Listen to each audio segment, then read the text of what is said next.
Okay, welcome everyone to Papers We Love. This is our summer version, which is usually not this well attended. So thanks very much for taking time out of your summer to come listen to me talk about distributed systems. My name is Doug. I am one of the co-organizers of the Boston-Cambridge chapter of Papers We Love. Quick straw poll, who here has heard of or attended one of these meetups before, either here or in another city? Wow, okay, great. That's good to hear. So for those of you who haven't, welcome. This is a meetup series with locations around the world where we just present academic papers that we find interesting or compelling or inspirational or foundational to audiences of practicing software engineers. So this is not the typical kind of academic presentation. It's trying to take an academic paper and use that as the scaffolding to tell a sort of interesting story. I'm going to be talking about Pastry. I always open up these meetups with a plea for speakers. We are always short on speakers. I'm probably going to be sending out a Google form or something like that to try to canvass the attendees for speaker ideas as well. So if you have any interesting academic papers that you would like to speak about, please feel free to let me know. We are very welcoming. You do not have to be an experienced speaker. First-time speakers are more than welcome. So yeah, if anybody has anything that they would like to talk about, we would love to hear about it. Okay, I'll jump right in. I'm going to talk about Pastry today, which is an interesting peer-to-peer architecture paradigm for developing distributed systems. And I'm going to go into a little bit of the history of that sort of led into this kind of design, and then go into some of the details about how Pastry solves some interesting distributed systems problems in what I think are interesting ways. Okay, so we're going to start. So Pastry, the first couple of papers that presented Pastry were published in around 2002, so just over 15 years ago now. And the technologies that inspired Pastry were from even before then, sort of back into the like 90s or so, which means that this is going to be sort of a presentation about ancient history. If by ancient history, of course, you mean the 1990s. And in the 1990s, all the big rage were portable media players. So we didn't have smartphones, so we had to use dedicated devices to listen to our digital music, and they would look something like this. This obviously is trying to mimic the look of like a Discman or something like that. So it's the perfect shape to hold a CD, even though there is no CD inside of it. It's just a big hard drive with a bunch of MP3s on it that you can listen to with your headphones, right? It's great. But in order to use this, you needed to get the music onto the device. This did not have its own connection to a high-powered broadband wireless internet like we have on our smartphones today. So you would have to sideload these devices with music files that you would get from somewhere else. And so a lot of the technologies that we're going to talk about today were first created to help solve that problem. How do we legally, of course, acquire music files that we can sideload onto these devices and listen to at our leisure?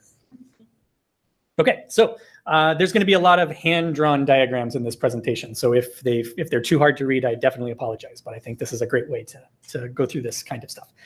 So let's imagine that all of these unadorned, boring boxes are computers. Like all of us have individual computers. We're going to try to use those to get music and put them onto our sort of music listening devices. So we all have different subsets of music. Some of us have copies of the same music files as other people, but we all have different collections and everything. And it's just sort of spread out across the entire network. There's only 16 boxes here just because that's what fits onto the slide. But at its heyday, some of these technologies that we're going to talk about had like tens of millions of users. So the scale is much, much, much more than would fit onto a slide. So we've got all of these music files spread out amongst all of these different computers, and we want to share them. So we want to sort of move them over to our friends, and they can get a copy of the latest song that we love, legally, of course, and listen to it, just like I did. Okay, so how would we construct a system that allows us to do that in the presence of tens of millions of active devices coming and going like on a regular basis? Not an easy problem today, let alone 20 years ago. Okay. So we're going to look at a couple of historical examples. And of course, the obvious first one, again, we're doing all of this legally, is Napster. So how did Napster, the original incarnation of it, try to solve this problem? In brief, what we're trying to do is we want to keep track of all of the machines that are participating in this network and keep track of which music files, well, let's just skip the pretense, what other, any kind of files they have on those devices. So it's kind of just maintaining an index of what content is available and where that content is available. And so Napster solves this problem with an index server. What does that index server do? Well, the name is right there on the tin. It's a centralized server run by Napster, the company, which keeps track of all of the machines that have joined the network and the contents of those machines. Not like the full contents of the entire hard drive. You would like dedicate a single folder, and it would just be the stuff in that folder that you're advertising to the rest of the network. So in some sense of the word, there was security in place, but you would join the network, you would say, I have this available, and then you would have this sort of window open where you could search for other files. And Napster, the infrastructure, would tell you which other machines out on the network have those files, and then you would download them to your machine. So imagine one of these nodes is joining the network for the first time. I'm using this little exclamation point symbol as a advertising that I have this particular file. So it's sending a message to the index server. I am joining the network and I have this content available. So imagine that happening for tens of millions of nodes, like sort of on a very dynamic basis as nodes come and go.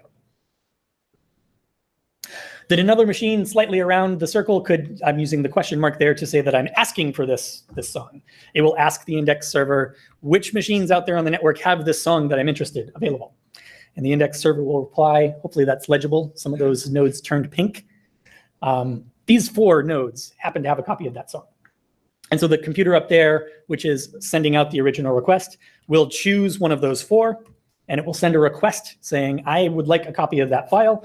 And the pink node will send it back. And voila, now you have a copy of the file. Cool. So obviously we've solved everything, right? You can join the network. Oh yeah, sorry, yeah. Do I have time to ask questions? Yes, please, okay. Yes. So, and if I talk too fast, just jump in front of me. So the machine will be like a value store where yes. It's unique by yeah, well, so in Napster was actually a little bit interesting in that this particular architecture meant that they didn't have, we're going to get to a couple of examples which are more directly like what you're describing. Napster wasn't quite like that. It didn't have quite the same kind of like unique universal identifier for a particular file. It was more just like the file name, and you would search for like the name of the artist in the file name. It wasn't quite the same thing. If 2 identical files are named differently, they would show up. Have 2 entries. Yeah, exactly. Yeah, and there's not even really deduplication. If you have the exact same file with the exact same name, what's happening inside of the index server really is just sort of like a big relational table, like, you know, machine, file name, contents, not contents, but like metadata, like its size, for instance. And if it happens to be that the file is identical in its contents, it's still going to show up as a distinct row in that table because it's associated with the machine that owns it. And so at that point, there's not really the need to go into the effort to deduplicate the metadata. Like, so do they have like a way for formatting the name of the file so that people know? Convention. Convention, yeah. It's also the case that with MP3s, there is some metadata embedded into the file format itself. So there's a little bit of, you know, like artist name, album name that's a little bit more structured. And since, you know, the primary use case was completely legal music sharing, when you send the contents of the file, the Napster client on your machine would parse out some of that metadata and send it along with as well. So it was a little bit more structured in the search, but it was pretty primitive in that sense. Yeah. Okay. So any other problems with this approach? The one index server is going to get hammered. Yeah, that's absolutely right. Yeah. So we like to call it a single point of failure. And it's a problem in 2 different ways. Oh, sorry, yeah. But another problem is someone, maybe I've never used named a malicious file or something. Absolutely, yeah. And especially since there's not really anything happening clever in terms of what you're searching for. And so what would usually happen is that there would be like popularity metrics. Like if a lot of people download the file, that's going to be registered back to the server. And you would use that kind of as a proxy for trust. But if a lot of people speak the yeah, exactly. Rife for abuse, absolutely. Yeah. And that happened. It did. Often. So you're kind of I'm not going to say protected.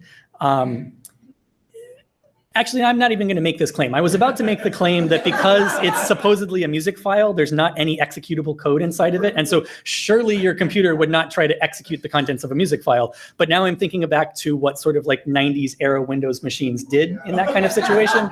And I realized I was walking into a complete lie. So let's leave it at that. Exactly. Yeah. But no, I mean, that's a very great question. And the answer to it is yes, you're right. That was definitely a problem. Right, so single points of failure. So it's a problem both in terms of the performance aspect, which is I think what you were getting at, right? There's tens of millions of nodes hitting, like dynamically joining and leaving. So that's going to be computational load on that single server, which is not great. I think you had a question. Yeah, I was going to say load balance. Yes. Exactly, yeah. So the other reason that it's not a great is because of, you could do load balancing to try to spread out that load, but then you have to worry about making the contents of the different index servers consistent with each other. I'm starting to throw out lots of very buzzwordy problems that we think about in distributed systems, even today, right? So you could definitely do some load balancing. Also have a bottleneck if only a single client has a file that everything wants. Yeah, that's true. So that can be like a thundering herd or, kind of problem. So if tens of thousands of people want to get at the same file and there's only one copy of it, then that's going to hammer that. And the individual machines holding the files are not beefy servers running in data centers. It's like your desktop PC hooked up on your dial-up connection to the internet. So I mean, even if two people want to get that file, you're probably going to be hosing that machine. Once you have the file, it would get shared. Yes, that's true. Eventually spread it. Yeah, that's true. Because as you download the file, it would sort of then register back with the server that now you have a copy of the same thing. So It would also help if the file was bogus. Delete it. And then race condition there, yeah. I mean, it's a good point. Yeah. I mean, I think what maybe a way to put what you're saying is that what protections there were all community driven. They weren't technological solutions.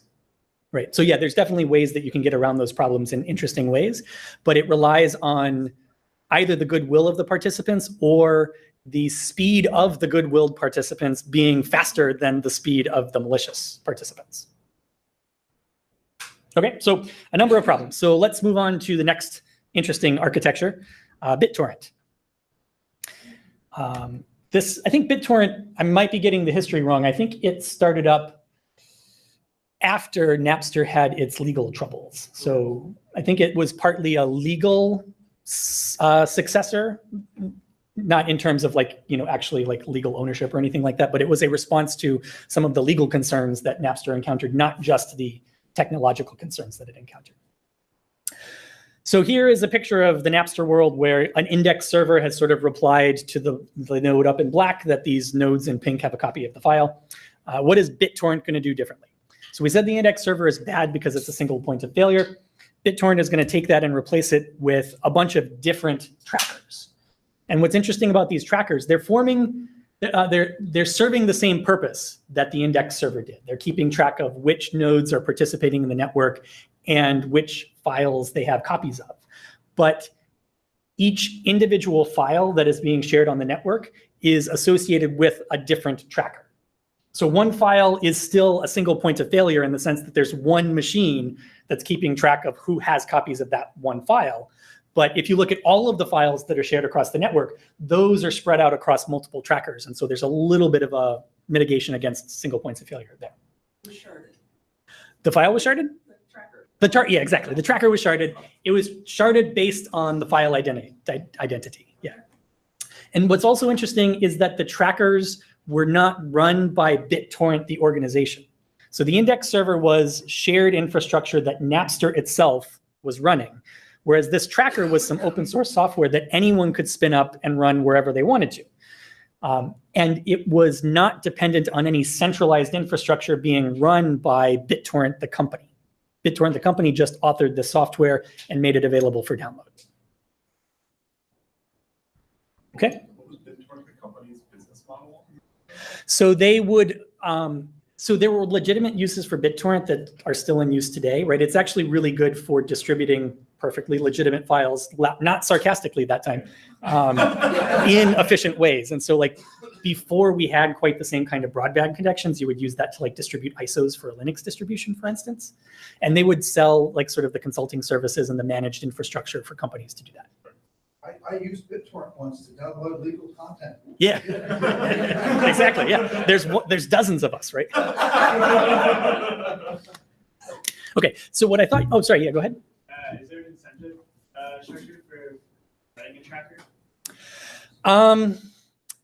For the tracker, not necessarily. I think the tracker, the incentive was you need one of those to have the file shared at all. And so if there wasn't one that you could piggyback off of, you would have to run it yourself. The tracker wasn't, and I think we'll get to this in a couple of other slides as well about BitTorrent.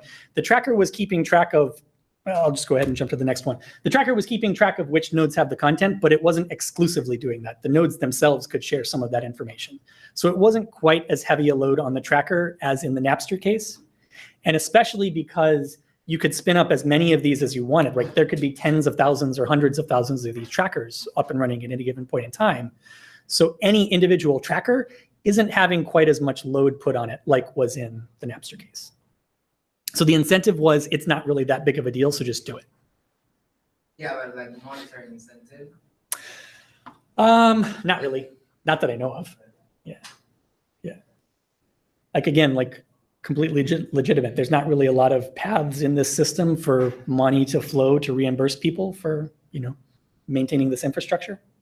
It was kind of like a barter system kind of thing, or a shared commons.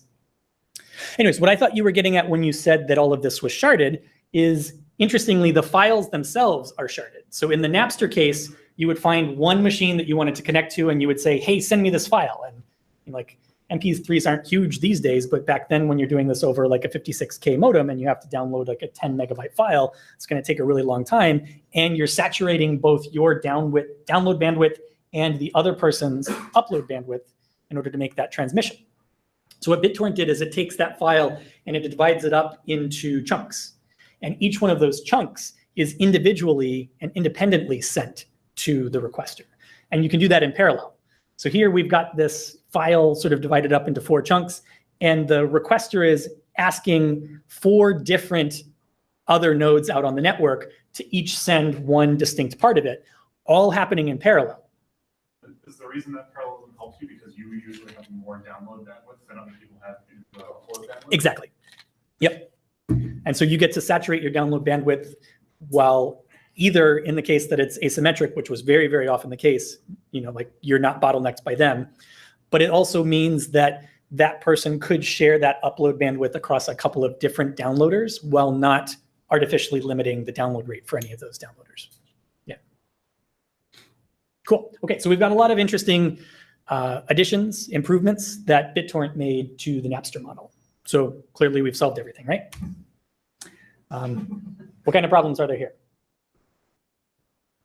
Well, on the one hand, we haven't really gotten rid of the single point of failure. We've just introduced tens of thousands of them, right? So if that tracker server goes down, we haven't brought down the entirety of the BitTorrent network, but we have brought down the ability for anyone to download that particular file. So in a sense, we haven't really solved that single point of failure problem. So if I recall correctly, you could not initiate the download file, but the peer You could continue. structure, right, enabled you, if you could just get to one of your peers, the Right. information was exchanged to keep it going as long as the seed nodes. Yeah, exactly. So I don't know if my mouse cursor is showing up. Exactly. So that's these dashed lines where it's not the tracker exclusively that's maintaining the membership set. The nodes themselves do have that information. So you can absolutely continue existing downloads because they don't have to sync in with the tracker to keep going. But any new member that wants to come along, there's a chicken and the egg problem. If you know one of the nodes to join, you can get the rest of the membership information. But if you don't know how to get to any of those nodes, you can't get that membership information in the first place. Yeah, that's what I was wondering. What's the discoverability of all of these trackers? How do you? Ha! That's right. I didn't even mention that. So what would happen is you would have a file called a torrent file, .torrent, and it would be like a textual, I think it was an ini format file, and it would have like the name of the file and how many chunks it is and the checksums of all of those chunks, and the URL of the tracker that is responsible for that file. And so if you wanted to search for completely legal content, you would go to a tracking server, a tracker server. It was basically a Napster, where instead of holding music files, it held torrents, descriptions of files. And you would go search for that, for the completely legal song that you wanted, and download the torrent file. And then that would tell you how to connect to a particular tracker. That's not called Google. Right, yeah. So anyways, we haven't really gotten rid of the single point of failure. So what can we do? Distributed hash tables. Now we're actually finally getting into the meat of Pastry itself. All of this was just, for sort of foundational work or lead up work. So what is a distributed hash table? What we're trying to do here is we're trying to get rid of centralized trackers completely, if we can. Right. The end goal at the very end of this talk is getting rid of all centralized infrastructure completely if we can. We're going to start doing it piece by piece. So what happens with a distributed hash table? So we start with the same 16 nodes that we have before. And the very first thing that we do is we assign them each a identifier, a numeric identifier. For this talk, I'm going to keep the IDs pretty short because I didn't want to write out 32-digit numbers multiple times. In practice, I think all distributed hash tables that I'm aware of would use like a 128-bit or 160-bit identifier, so very, very, very big. But for now, we're just going to use 4 digits.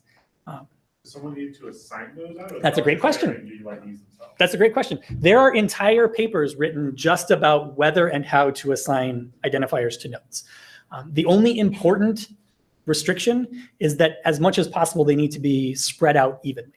And so that's what makes it hard, right? If you have, when you say spread out in the sense of across the size of the hash space? Exactly. So if you notice, there's 4 digits and I'm doing octal digits here. So it's just 0 through 7.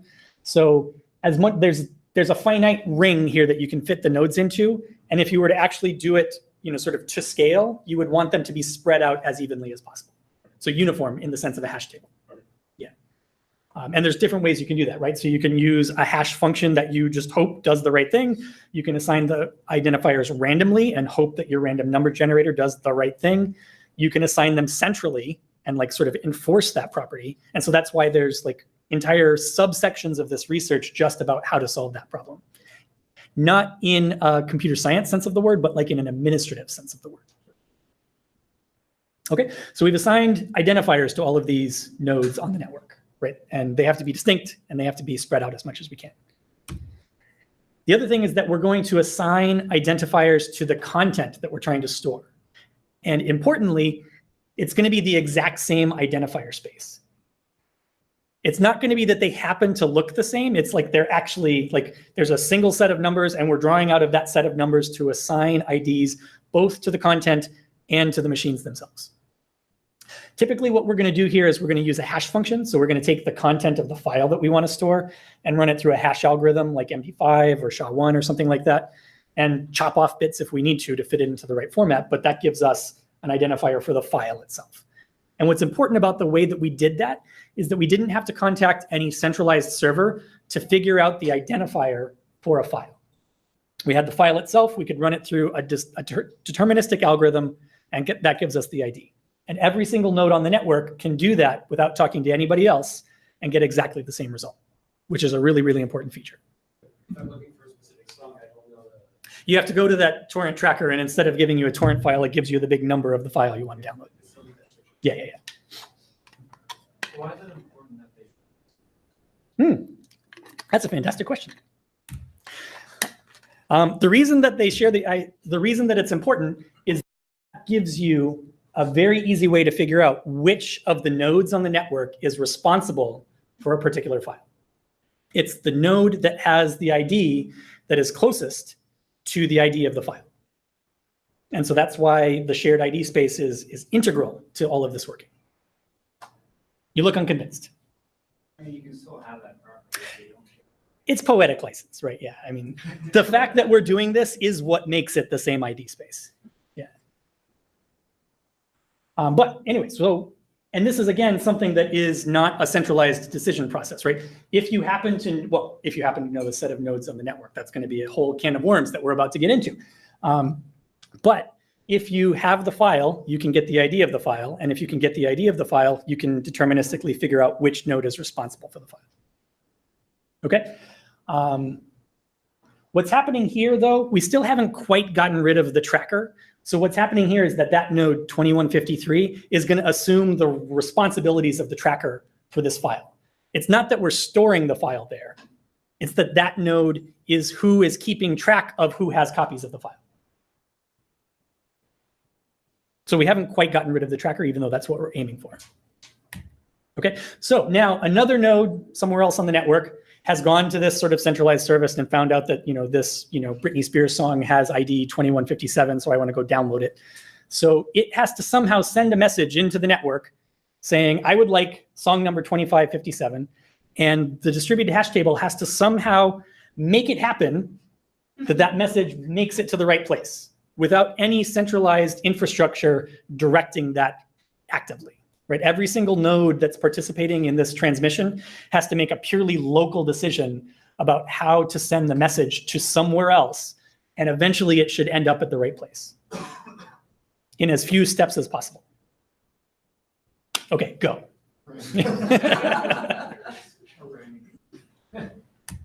How are we going to do that? Well, around the same time that Pastry came out, there were 5 or 6 other distributed hash tables that were all being developed at about the same time. And they all solved this problem in slightly different ways. So there's a lot of really interesting reading that you can do about different ways to sort of implement that crazy little squiggly line on this slide.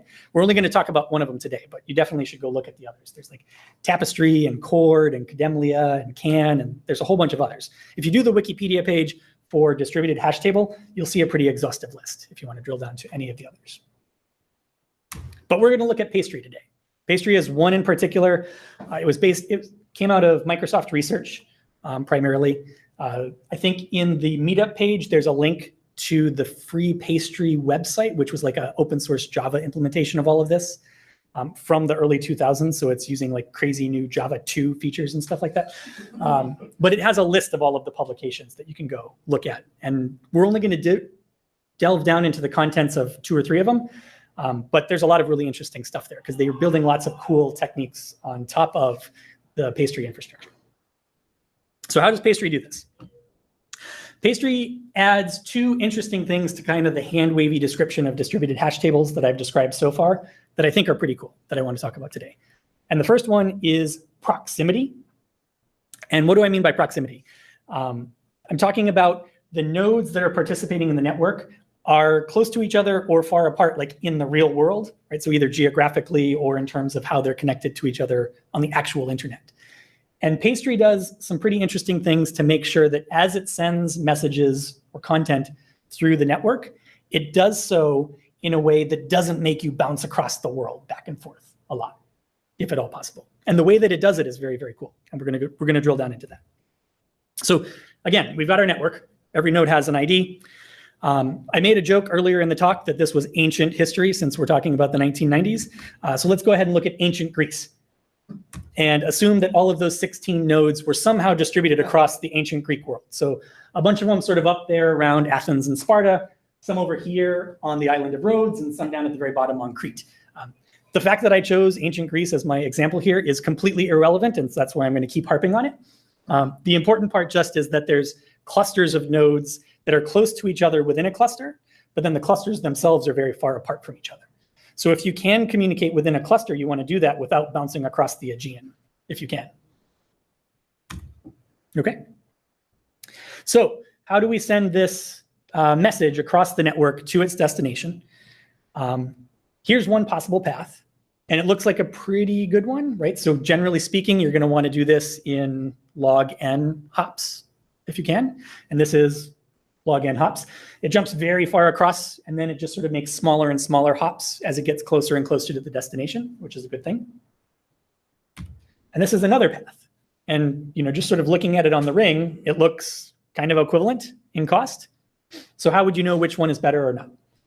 Well, if you superimpose that on the actual map of where the nodes are in the real world, you'll see that that first path is really quite bad. It had to start up there at 0146, like up around Corinth, and it had to jump way down over here to Crete, and then back up, and then back across, and it's just going all over the place, and that's not very good. But the second path is much more, I'll call it tight, right? It makes a short jump to start with, and it only starts crossing the big C as it needs to finally eventually get to its destination. And I contend, having read the papers and done this as an example, and believing the proof in the paper, that Pastry's routing algorithm will choose this kind of geographically optimal, or as close to optimal as possible, path whenever it can. And again, it's doing this with local decisions at each step. So how are we going to do that? It's going to be kind of tedious. I'm going to walk through what are going to look like some annoying spreadsheets. I hope it's not going to be too bad. And we're only going to do it once, and then we're going to assume that it works. Sorry. Yeah. Can you repeat? Yeah. So it's actually trying to locate the file, but it's not actually doing the file. Yeah, so what's happened, that's actually a really good question. So this is still in the world where we have a tracker keeping track of who has a copy of the file. So 0146 is asking who has the file, and 2153 has the list of nodes that have the file. Right. So it's asking who has the file.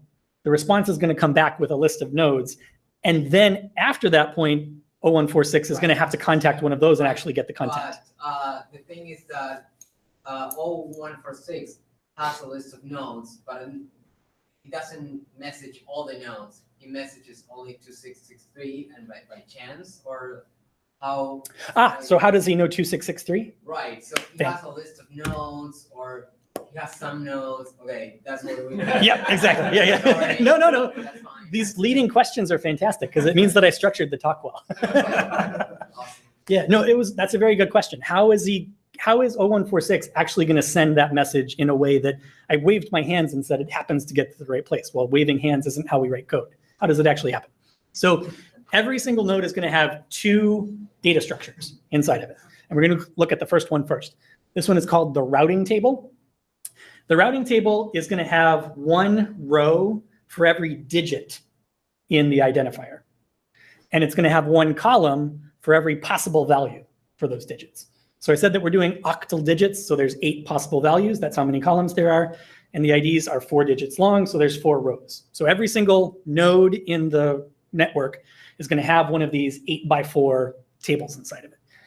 Now, what do the columns and the rows mean? So I'm going to number them from 0 because I'm trying to be a clever computer scientist, because it actually makes the description easier to understand. Row 0 contains nodes that share 0 digits with the current node. Row 1 contains nodes that share 1 digit with the current node. Row 2 shares 2 digits, row 3 shares 3 digits. So that's what I've tried to highlight here in the sort of leftmost header for the row. So you'll notice in the first row, the current node where we're sending this message from is 0146. Nothing in that first row starts with 0 because these nodes share 0 leading digits with the current node. It's just leading digits? Just leading digits, yeah. That's a good question. So prefix, not anywhere in the node ID. Okay, so that's what identifies what things are allowed into the first row. Which column determines, so in that 0 row, there aren't any digits in common. So the first digit is going to be different between the node in the cell and the current node.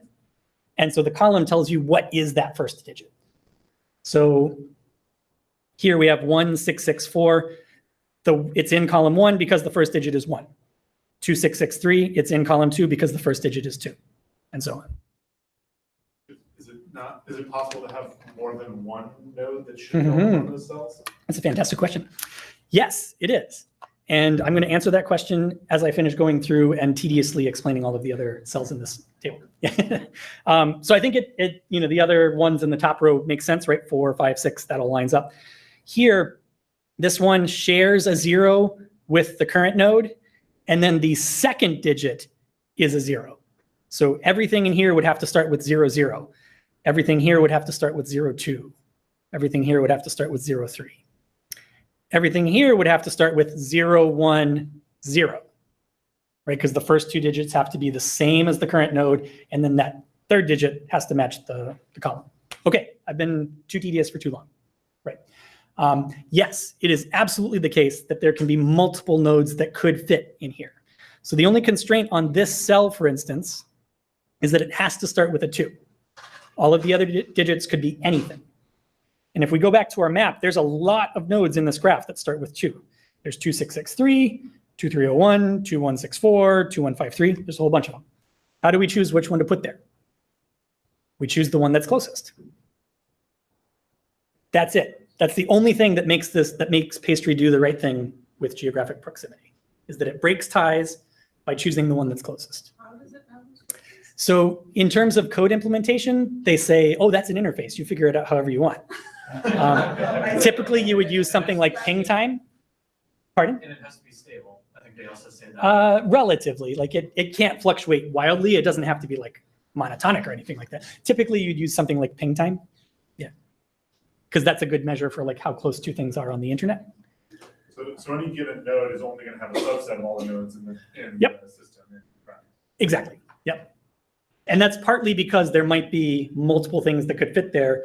And it might also just be that there's stuff out there way far away that it has never encountered and it just doesn't know about. So it's partial knowledge, partly because it's big, like the network is big, and it's partial because there could be overlaps. So Doug? Yeah. Given that the whole identifier space is sparse, this still seems to require the prefix be dense. I don't think it does. So how do you know what's a valid node? What's a valid prefix? to put in the table? So you only put something in the table if you have contacted a node that's actually there. And so Okay. I'm sort of glossing over some of the details So as these messages So are. there's a bootstrapping, some kind of, Yep. search thing. Yep. To find it out there. Exactly. And as you send a message to a node and you discover it, there's going to be heart beating that happens to make sure that everything is still reachable. And those heartbeats aren't just like, are you there? It's like, are you there? And here's part of my routing table, right? So the nodes themselves are sort of sharing knowledge about what other nodes that they know about as part of just maintaining the health of the network. So things aren't purely local. Because if you have a misbehaving node, it could pollute your routing. Yes, that's true. And so there's actually multiple papers also talking about how you do this in the presence of malicious nodes purposefully trying to make everything break. And the answer is it's hard, right? As you would expect. Yeah. Okay. So there can be multiple entries in a particular cell, and we tie break with closest one wins, and that makes everything work. Okay. So now, given this, we're going to try to send a message to 2157. And we're only going to look at this table to figure out what to do next. That's kind of what I mean by it being a purely local decision. So what are we going to do? Basically, we're going to try to find where in this table we would put 2157 if it were a real node. So it does not share any digits in common with 0 or with 0146. So we choose the first row. And then the first different digit has the value of 2. And so we choose column 2. So what do? We're going to take this message and we're going to send it to 2663. Which, if we go back, is exactly what the first hop was in that path. Okay, so now we've sent the message to 2663. I don't know if it was easy to see there since the table is in exactly the same place, but its contents changed because now we're at 2663. So the contents of the table are different. Now the first row, again, are nodes that don't have any digits, any prefix digits in common with 2663, and so on down the rest. So now what is it going to do? It's going to say, where in this table would I put 2157 if I wanted to do that? This shares one digit in common with the current node. So we're going to choose row number 1. And then the first digit that is different has a value of 1. And so we're going to choose column 1. Okay. So now we're going to send it on to 2164. So if you allow multiple nodes in a given cell, you can have loops.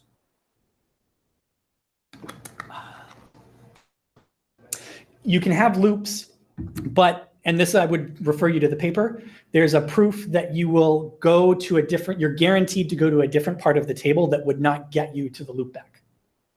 Because every single time you're going to get more and more of the ID in common with where you're aiming for, and that's what gives you the termination case. Okay. I have a present for you. We're done with these tables. We're not going to look at routing tables anymore. Now we're going to look at the other data structure that these nodes maintain, and it's much simpler. It's called the leaf set. So we're at 2164, and the leaf set is just I'm going to keep track of X nodes to my left and X nodes to my right, and that's it. And in this case, I'm just using 2 because it's a nice small number. So 2164 has a leaf set, which has 4 elements in it, just the 2 on either side. And if you've just got 4 elements, it's pretty easy to look at them and say, oh, well, I'm trying to get to 2157, so it goes there. Right? It just does that by inspection. It just does the arithmetic. When you say left and right, you just mean backwards. They're technically called counterclockwise and clockwise when you actually look at the implementation. But yeah, you can choose whether you're looking in or out when you say left or right. But yeah, Sure. one direction and the opposite direction. But I just mean that the nodes are then ordered in terms of their ID. Yes. Sorry. Yeah, that's true. Yep. So based on this, we would say that 2153 is responsible for the thing I'm trying to send it to. So it's going to send it there. Now we're at 2153. It receives that same message and it looks at its leaf set and determines that it is responsible for the message. So yay, we got to our destination. It hands it off to the application to actually process it. When a new node joins Yeah. or leaves, how does that information? Yeah, that's great. So this was the bootstrap thing that Dave was talking about. So when a new node joins, you have to give it like one of these nodes and it contacts that and says, hey, I'm new. And it says, okay, and it just sort of says, here's my entire routing table. And then that's how it starts. And then it just starts trying to send messages to other nodes to sort of build it up that way. Would it somehow like choose the node that's closest to it? Or It doesn't have to actually. It can do any node will work. And then there's actually an interesting proof in the Pastry paper that shows that regardless of which node you choose, you'll relatively end up- quickly you'll end up exactly. Yeah. And it just kind of works. Yeah. Another interesting thing though is, so 2153 is currently responsible for that node. What if a node comes in and now suddenly takes responsibility because it's now the one that's closest to that? And I'll talk about that later. Okay, that's it. Not for the entire presentation, but for like trying to route that one message, right? We spent about 15 minutes on it, and I promise that's the only one we're going to do in that level of detail. So how do we went through a stage where we were bouncing through the routing table. Hmm. And at some point, we started going into the leaf set. What determines which of those? You do the leaf set if you can, and if you can't, you do the routing table. Yeah. Just in the response, does the know that? So it's going to be like Yeah, so it's not two-way communication. It's all one way. And so it would be like an application semantic, like the thing on 2153 that received this message is going to do something with it. And one of the things that it might do is send a response back. So the message that came in does have the ID of the node that sent it. So it would know where to send a response back. And the response is going to be routed using that exact same algorithm. And it might take a completely different path to get back. But all of the information is transmitted so that if the receiver needs to send a reply, it can. So whenever two nodes communicate, they always go to that. Yep. Yeah, message sending in Pastry is always using that algorithm. Most of the time, message sending in Pastry is using that algorithm, right? One of the things that you could, there's a huge pile of papers. One of the family of papers talks about how you would build an actual like Napster or BitTorrent on top. And for actually sending the song data itself, it doesn't route all of that, right? Once you know which machine has the copy, like you know how to connect to it. So you just do it. You just make a regular old TCP connection over the regular internet and hope for the best. But otherwise it's routing everything through the network. But so why do you need that? Yeah, it doesn't matter. No, let me phrase my question. Yeah, later. Okay, cool. So we went through a lot of these. Oh, sorry. Yeah. So there's no route memory? Nope. It seems like the return path would be like a fallback. Nope. Yeah, okay. Everything just relies on these local decisions just doing the right thing. So the question is, like, once it knows a node and it wants to reply back, why does it have to use the whole network to route message? And like, if I know your IP address, Yeah. that's it. I So, reply to that. To be honest, it's more of a connection management kind of thing. So if you have one of these networks that has like tens of millions of nodes, and all of them for some reason are trying to send you messages because you have some popular content, what you've suggested would require that receiver to like have 10 million connections open at the same time. Right. Whereas if you're routing it through the network, you have a fixed set of connections that are open based on your routing table and your leaf set, and you can sort of amortize all of the connections, logical connections you have with all of the incoming messages across those physical connections. I mean, you could get around that by having like a connection pool or something like that, but this works too. Yeah. You might know this, but is there any, like, how would you do like replication if you want to plot? Yeah, that's great. That's a fantastic question. That actually is the answer to the leading question I asked about what happens if a new node comes in. Okay. It works both for new nodes joining and also for old nodes leaving. It's the same solution. So what would happen is that it gets here, and then the like application implementation would take whatever thing that it just received that it's going to save into its disk or database or whatever, and send it to 2 or 3 nodes on either side as well, and say, hey, you keep a copy of this too. So that if this node disappears, there's already one adjacent that's ready to take over. And if something new comes in, the first thing that it would do is it would talk to its leaf set and say, I maybe just took over for some of these things that you're responsible for, send them to me. Other things that BitTorrent would do, file servers sometimes. So say you had a perfectly legal music file containing 16 blocks, and you were the only guy who had it, and it was popular, so 16 people wanted to see it. You would not send out the first block 16 times. You spray your 16 blocks to the 16 people who want a copy. Once the first block is out, just double the network bandwidth for that. Because everyone has a copy. Now there are 2 copies of every block on the network. Yeah. So And so on. And so again, this is something where we're only keeping track right now. This is a tracker. It's not holding the files themselves. We're going to have a couple of examples where like the nodes are actually holding the files themselves, which I think will be a little bit more relevant to that question. Yeah, also dragooning your. Yeah. Yep, absolutely. Okay.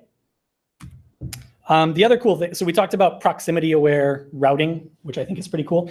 The other thing that Pastry does, and it's actually Scribe, which is one of these things built on top of Pastry, is that it does broadcast, so like multicast and unicast, or multicast and anycast transmission of messages. So instead of saying, I want to send this message to the one node that is responsible for this ID, I want to send it to any node can register that they're interested in that ID. And I want to send this message to all of them, or I want to send it to any one of them. Why would you want to do that? Well, that's how we're actually going to start storing the content of the files in the network. So here we've got a new file, a new song file, and you'll see that it maps to a different ID, 2746, which means that it is owned by, it's responsible by a different node in the network, 2704. Before we were using 2704 as a tracker, keeping track of who had the file. And what that meant is that 2704 was storing that information itself, like locally, either in memory or on disk somewhere. And anyone else on the network who wanted to know about that file would have to communicate with 2704 in order to get that information. And Pastry was taking care of getting that message to 2704 in the right way, but we're still relying on that single point of failure, ignoring the fact that we're sort of replicating it. Right? There's a single bottleneck that's having to answer all of these queries for everybody. And we're going to rely on anycast to avoid that. So let's say that we've got these 3 nodes that all have a copy of the file. So they're having these exclamation point messages saying, I have it. And this node up here, 0146, is going to ask for that file. So what are we going to do? We are going to do a Scribe anycast tree. Does this contrast show up well? So I tried to have the black nodes here are the ones with the file, and the gray nodes just sort of faded into the background, but it looks like it's too dark of a gray. So it's hard to tell which ones are gray and which ones are black. I'll try to use the mouse cursor.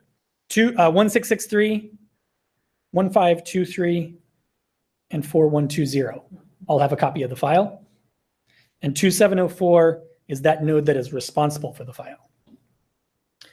And I tried to choose these nodes in particular because they're now in different clusters. So there is a copy of the file on Rhodes, and there is a copy of the file on Crete, and there is a copy of the file up in Corinth. And what we really, really want to have happen is that if anybody asks for the file, they're going to get it from the node that's closest to them.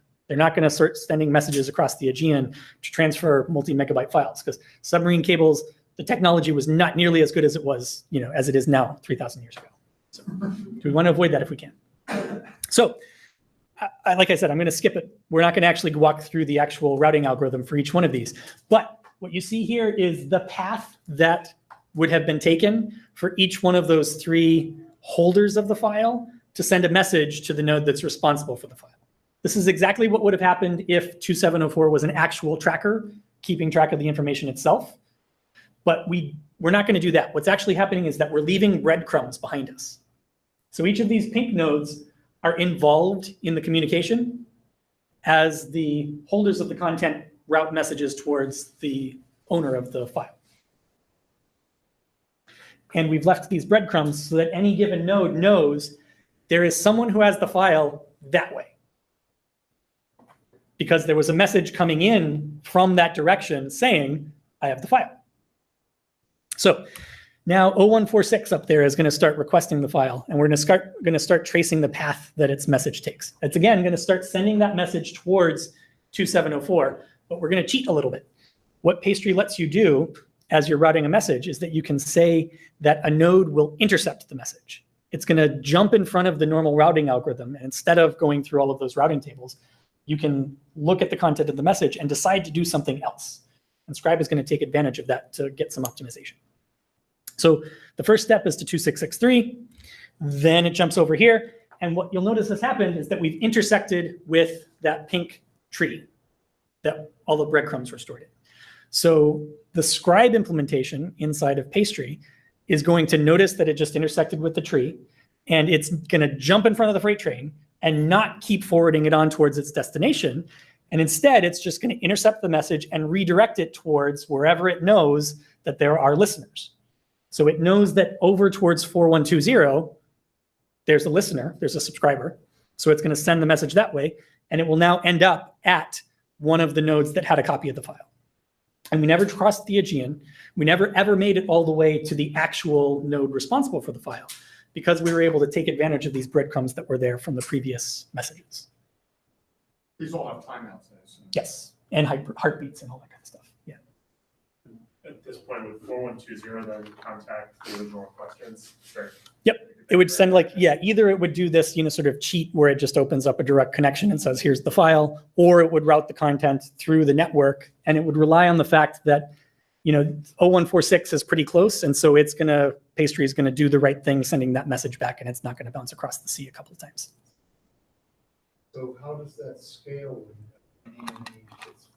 Yeah, exactly. So you wouldn't necessarily want to do this for like tens of millions of files, because that means that there's going to be tens of millions of differently colored breadcrumbs spread out all over the place. And that means that every single node is going to have too much state that it has to keep track of. So there's another family of papers on that website that talks about past, which is doing something smarter to store the content that doesn't require that.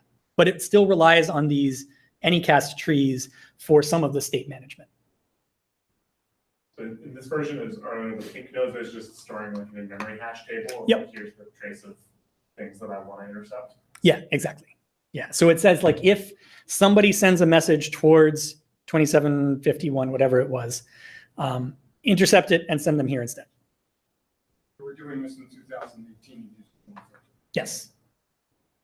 Bloom filter, so you could accept false positives, because if you send it somewhere else, it could recover and continue sending it into a better place. This is in the data filters. Yeah, I think that's right. Okay, I think that's it. Yeah, image credits. I took a lot of pictures off of Flickr and did not do the Napster thing. I actually followed the appropriate Creative Commons licenses, and here's the attribution for all of the pretty pictures in the presentation. And that's it. Any questions? Okay. Thank you. Oh yeah, take it. Is Pastry in use by any like major that you know of? Not that I know of. So at my last job, we used some Pastry-like things for some internal infrastructure that we had built. But that was like a project that was like a prototype that really only survived for like a year and a half before we axed it. So even that didn't really go anywhere. I have heard rumblings on Twitter of some interesting people doing peer-to-peer like things.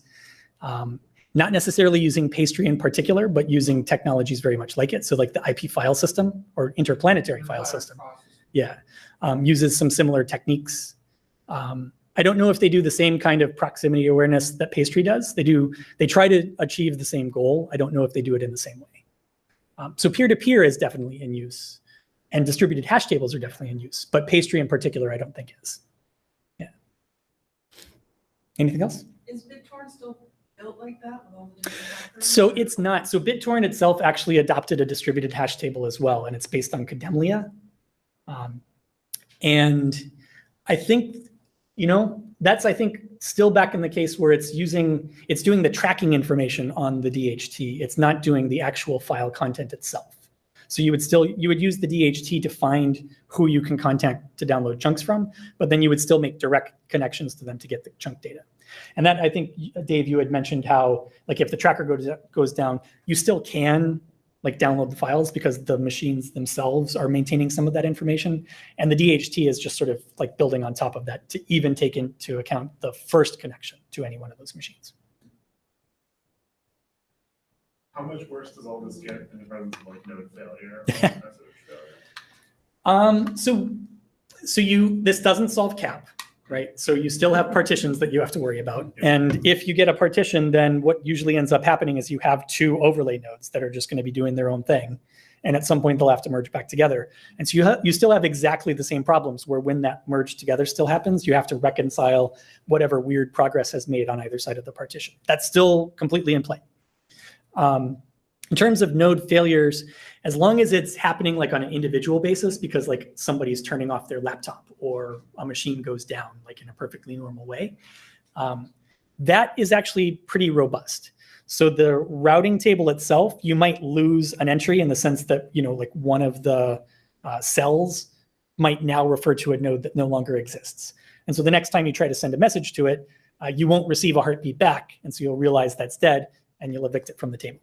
And usually they keep sort of like a pile of the other ones that you could slot back in. Like if there are multiples and you have broken a tie, they'll hang on to a couple of the other ones so that if that one does disappear, you've already got something ready to put into its place. So it does that pretty well, actually. Yeah. What are the use cases of this? Talks. And apart from like file sharing system. So that's actually a kind of interesting philosophical question. So I think the way that I've presented like the use cases, all of those examples are like untrusted machines that are trying to cooperate with each other. A lot of the more interesting places where people tried to use this in anger, you don't actually have to worry about that part because it's like you are running your own distributed system. And so you already have kind of administrative guarantees and trust. And so some of it you don't have to worry about. And then you would rely on this more for easing that administrative burden. You don't have to maintain something like an etcd cluster to keep track of all of your servers because they just kind of do that themselves.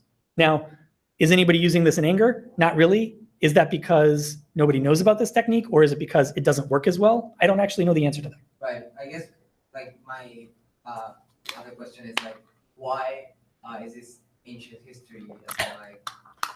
Why did the research stop in this stuff? The research is still going. I think that conceptually it's a little bit harder to wrap your head around how this works, right? You have to convince yourself that the routing algorithm is going to do the right thing. Right. And you have to design your system a little bit differently with those as your primitives than, sort of like the more typical, transmission of data over the regular internet that we have with typical present day distributed systems.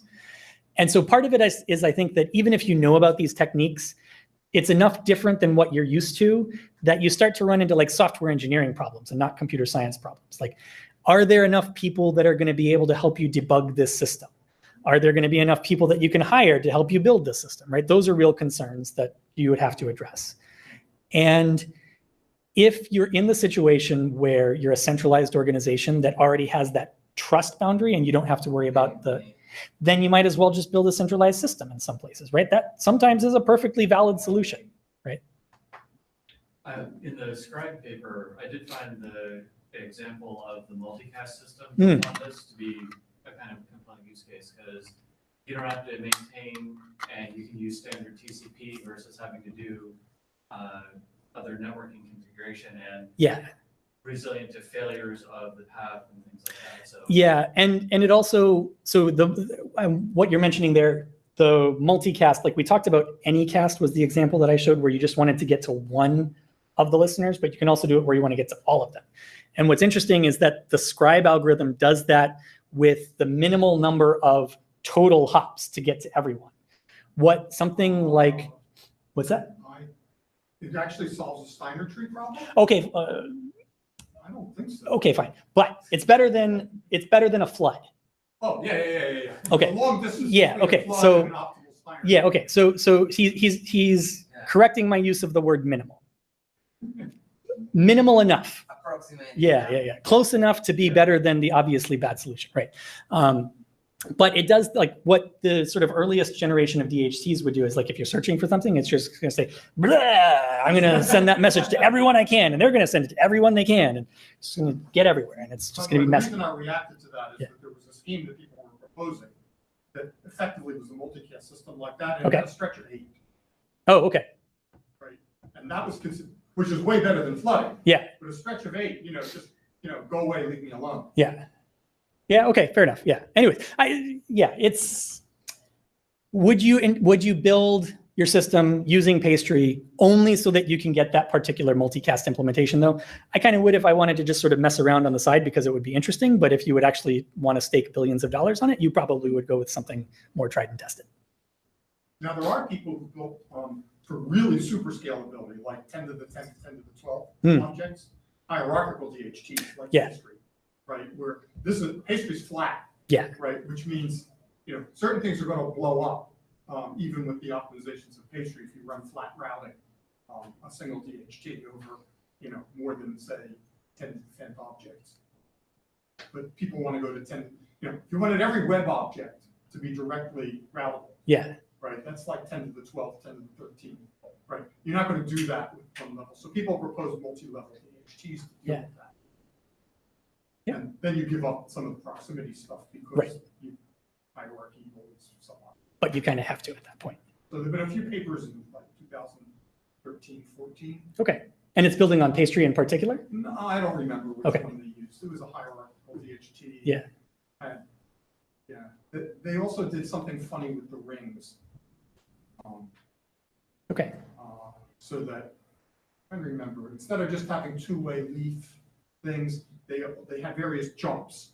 So you could keep. Kind of like a skip list kind of thing? Yeah, skip list. Right. You could jump different distances around the ring, and you kept log n state for things around the ring. Hmm.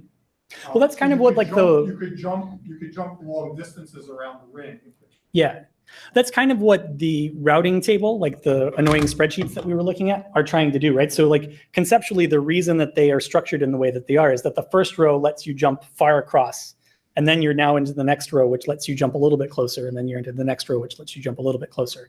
So I can see that kind of extending, like, relatively arbitrarily if you needed it to. Cool. Anything else? Okay. Let me know if you want to speak. Great. Okay, thanks for coming. Okay, bye.